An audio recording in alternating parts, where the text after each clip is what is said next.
fees and we'll pull you out. Pass. These were Shaq's in. Those paramedics were hoisted down to the incident early into the incident.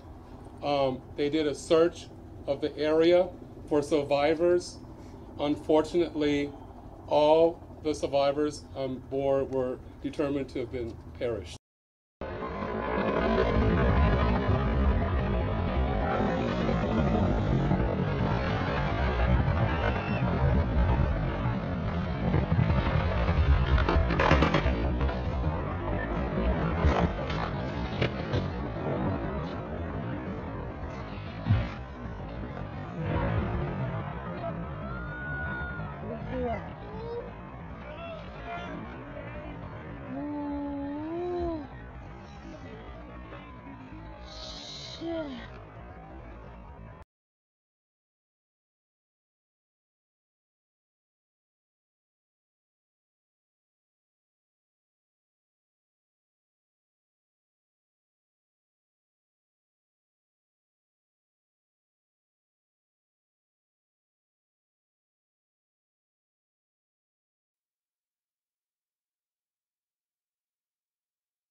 Chers frères et sœurs, bonsoir. Je fais cette vidéo pour rendre hommage à notre frère Kobe Bryant, décédé suite à un accident d'hélicoptère, ainsi que sa fille. Je remercie tous les frères et sœurs avec qui nous avons prié. Après avoir suivi le décès de cet enfant de Dieu, mort très jeune, laissant une famille derrière. Mort très jeune, plein d'espoir, mais dont la vie a décidé autrement. Mais qu'en tant que serviteur de Dieu, moi j'insiste toujours sur la portée biblique de toutes choses. Nous devons savoir que la vie est si fragile et que la mort est brutale. C'est pourquoi cette fragilité de la vie, le Seigneur nous rappelle à 1 Thessaloniciens 5, verset 17. Priez sans cesse. Il faudrait que les chrétiens comprennent que tout ce que le Seigneur Jésus-Christ a dit, tout message porte sur la vie et qu'il nous demande donc de prier sans cesse parce qu'à tout moment tout peut arriver et personne ne connaît quand, ni le jour ni l'heure où il va partir et donc où le Seigneur va se présenter devant lui pour lui dire ton heure a sonné. En attendant bien sûr le jour du jugement. Mais en ce qui concerne la mort, la première mort, personne aussi ne connaît ni le jour ni l'heure. Moi j'insiste sur le caractère biblique de la mort afin que nous comprenions l'importance de notre existence sur la terre. Qu'on ne doit pas s'amuser, on n'est pas sur la terre pour s'amuser. Ceux qui passent le temps à s'amuser n'ont pas compris qu'il y a encore une autre vie. Et c'est cette vie qui est en Jésus-Christ. Donc nous devons beaucoup prier. Beaucoup prier. Nous ne devons pas arrêter de prier. Nous devons avoir une vie de prière intense. Pratiquer une vie de prière en adorant Dieu. Parce que notre âme doit connaître le salut de Jésus-Christ. Parce que pour éviter la mort, éternelle. Il faut prier. C'est pourquoi le Seigneur dit, pour contrecarrer l'action de la fragilité de la vie, priez sans cesse. Il faut toujours prier. Parce que la mort peut arriver lorsqu'on est même en train de manger, lorsqu'on est en train de boire, lorsqu'on est en train de rire, lorsqu'on est en train de danser. La mort peut arriver lorsqu'on est en pleine fête. La mort peut arriver lorsque notre mariage, notre travail est dans de très bonnes conditions. La mort peut arriver à tout moment. C'est pourquoi le Seigneur dit prier sans cesse. Parce que tout est fragile. La vie est fragile, mes frères et sœurs. Et cette fragilité démontre le caractère brutal de la mort. La mort est brutale. Elle est tellement brutale que le Seigneur nous rappelle. Il dit, veillez et priez. Veillez et priez. Lorsque nous lisons à 1 Thessaloniciens au chapitre 5, versets 6 à 8, le Seigneur dit, ne dormons point comme les autres, mais veillons et soyons sobres. Lorsque les apôtres rappellent au peuple de Dieu, c'est la parole du Seigneur, c'est le Seigneur qui leur révèle cela. C'est le Seigneur qui leur demande de dire cela, parce qu'ils ne faisaient pas la prédication par eux-mêmes. C'est le Seigneur Jésus-Christ qui, à travers le Saint-Esprit, leur inspirait et leur dictait ce qu'il fallait faire.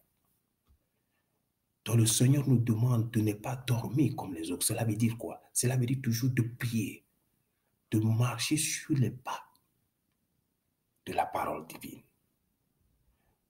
Parce qu'on ne connaît pas ce qui pourrait nous arriver. Nous pouvons même mourir en dormant.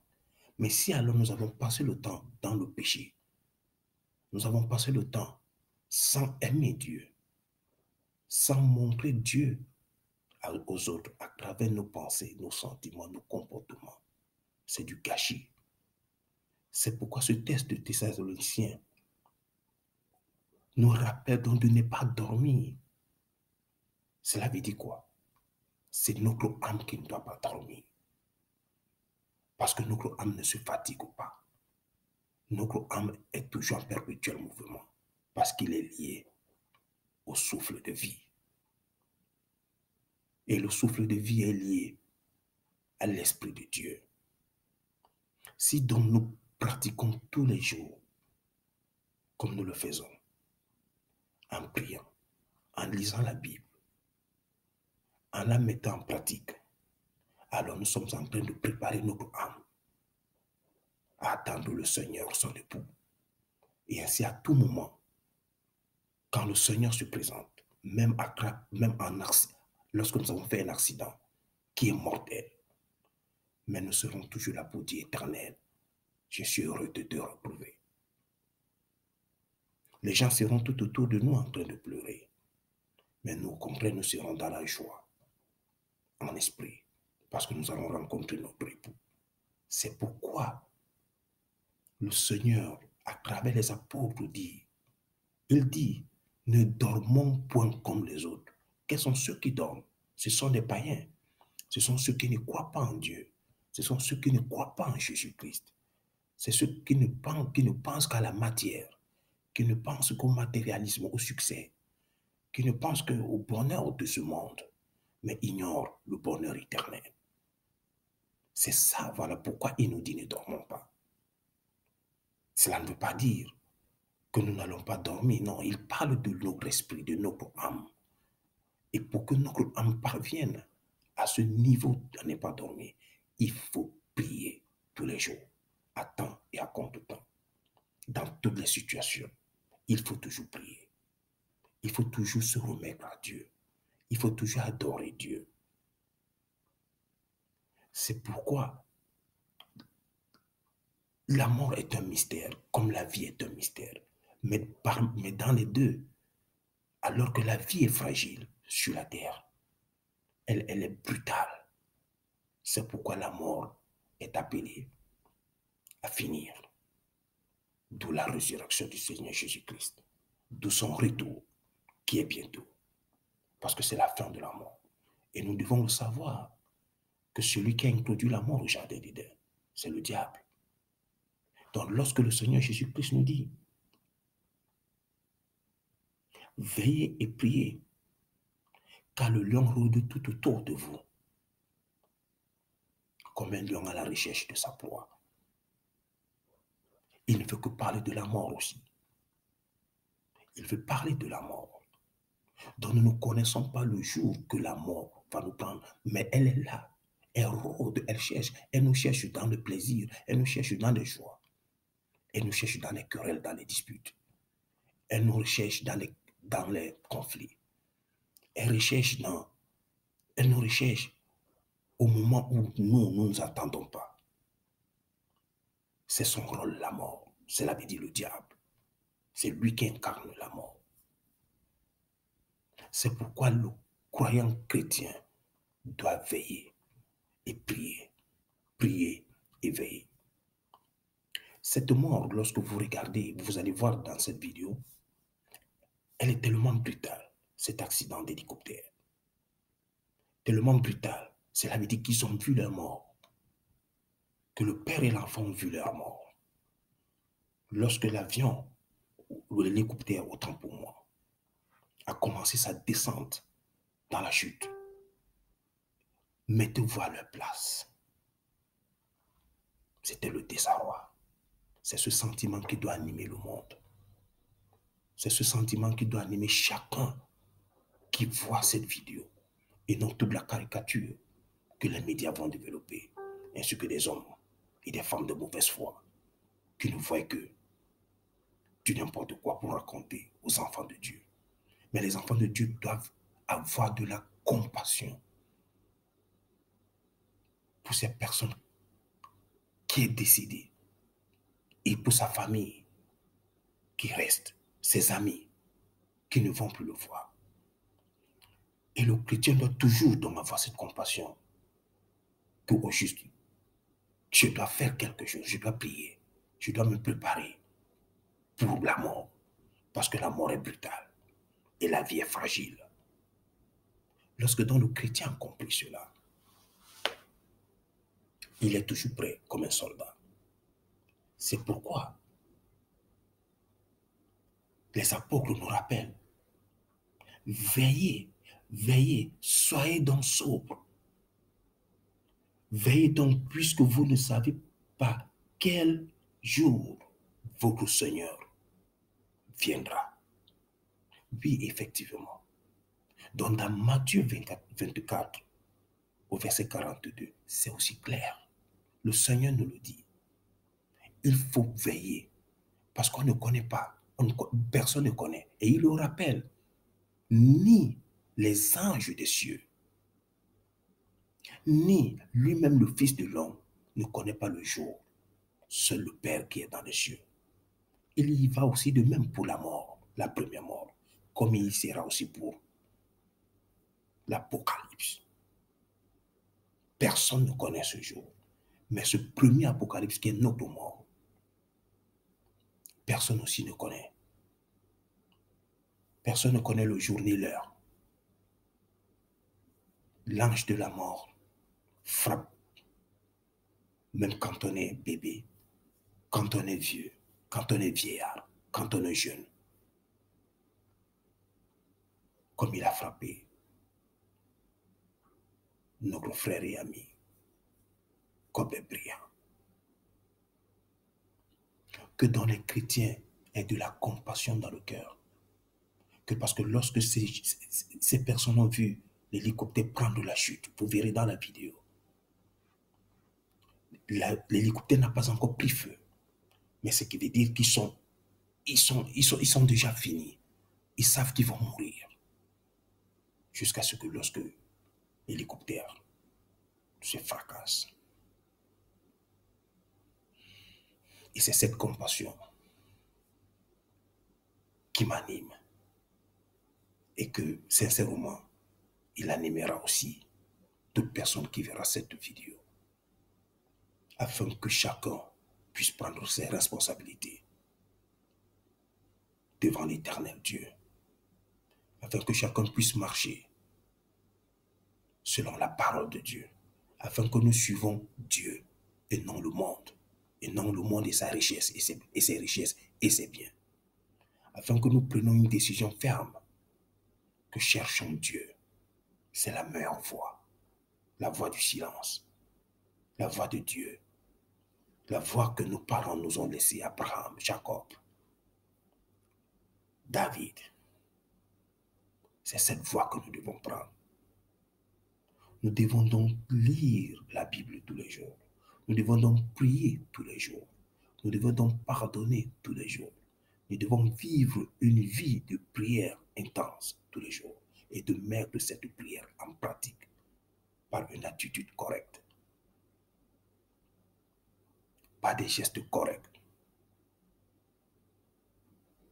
Je ne profite pas de la mort de ce monsieur, de ce frère pour faire cette vidéo. Vous savez que j'ai toujours été pour toute personne qui manifeste l'amour pour Dieu. Il était quelqu'un de sobre. Même lorsqu'on le voyait jouer au basket, il pratiquait de la charité. Il offrait et donnait, juste comme il faisait aussi dans le basket. Il assistait des pauvres. Il assistait des familles. Et aujourd'hui, ces familles vont rester dans le désarroi. Il aimait ses amis. Il pardonnait. Il pardonnait même à ceux qui l'engueulaient. Il pardonnait même à ceux qui l'ont fait mal. À ceux qui l'ont traité du n'importe quoi. Il leur pardonnait. Il agissait toujours dans le sens du bien. Mais la vie est fragile et la mort est brutale. Veillez et priez. Priez sans cesse. Mes frères et sœurs, priez sans cesse. Et comme il est écrit dans 1 Thessaloniciens 5, verset 17,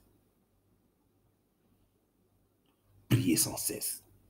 Et le Seigneur ajoute dans 1 Thessaloniciens 5, verset 6 à 8, ne dormez point comme les autres. Dans le chrétien, c'est un guerrier, comme le Seigneur Jésus-Christ. Le chrétien, c'est un guerrier. Et son arme de guerre, c'est la prière. Associé, n'est-ce pas, par la foi. Il lutte. Il ne lutte pas pour les biens de ce monde. Le chrétien ne lutte pas pour la richesse de ce monde.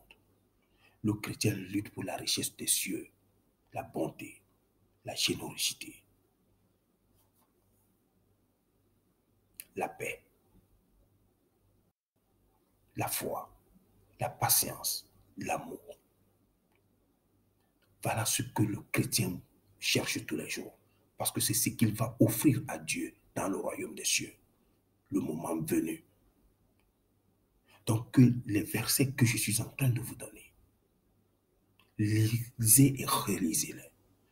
Il répète, soyez sobres. Cela veut dire enlevons l'orgueil dans notre cœur. Enlevons l'arrogance dans notre cœur. Reconnaissons notre petitesse devant Dieu.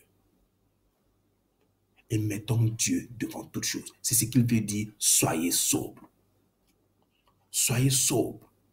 Cela veut dire adorons Dieu. Mettons l'éternel Dieu, le Très-Haut, au centre de toutes choses. Et aimons les autres dans la simplicité. Malgré la haine. Malgré le combat qu'ils vont nous faire ou qu'ils nous font. Malgré même qu'ils vont nous décapiter les têtes. Dans les églises, dans les paroisses, dans les rues. La mort est brutale. La mort est brutale. Le Seigneur Jésus-Christ avait raison. Il est Dieu et il nous a avertis. Veillez et priez. Veillez et priez. Moi aussi ce soir, comme serviteur du Seigneur Jésus-Christ, J'insiste que nous devons prier. Nous devons devenir sobres. La vie, ce n'est pas seulement la matière. Nous allons laisser tout ça. Nous allons laisser tout. Ce que nous allons emporter, c'est notre âme, la qualité de notre âme. Si notre âme va porter les attributs de Dieu, alors nous allons connaître la vie éternelle. Mais si notre âme portera les attributs inverses, nous allons connaître l'enfer. Nous serons jetés dans cet étang de feu. Dans ce soir, soyons conscients que nous devons devenir sobres et marcher tel que Dieu veut, afin qu'au moment où il nous appelle, que nous ne lui disons pas attends, il n'attend pas. Il donne tout le temps. Donc prenons conscience de la fragilité de la vie et de la brutalité de la mort et mettons-nous au travail. Mettons-nous à la prière. Changeons de vie, changeons de mentalité, changeons de comportement. Changeons, allons vers le Seigneur. Marchons comme veut la paix. Marchons comme veut le Seigneur de paix, Jésus-Christ. Que la gloire de Dieu se manifeste dans le monde. Et que la paix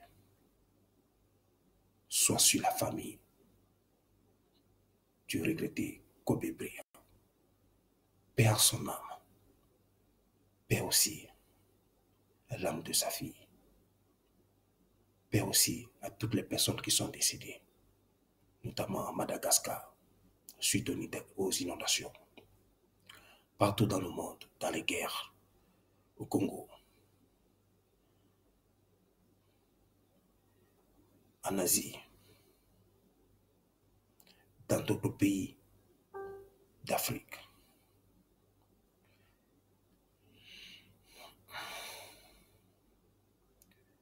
Que l'Éternel Dieu nous donne la force de continuer à soutenir ceux qui sont faibles dans la foi. Au nom du Seigneur Jésus-Christ, que la paix de Dieu soit aussi sur nous. Amen.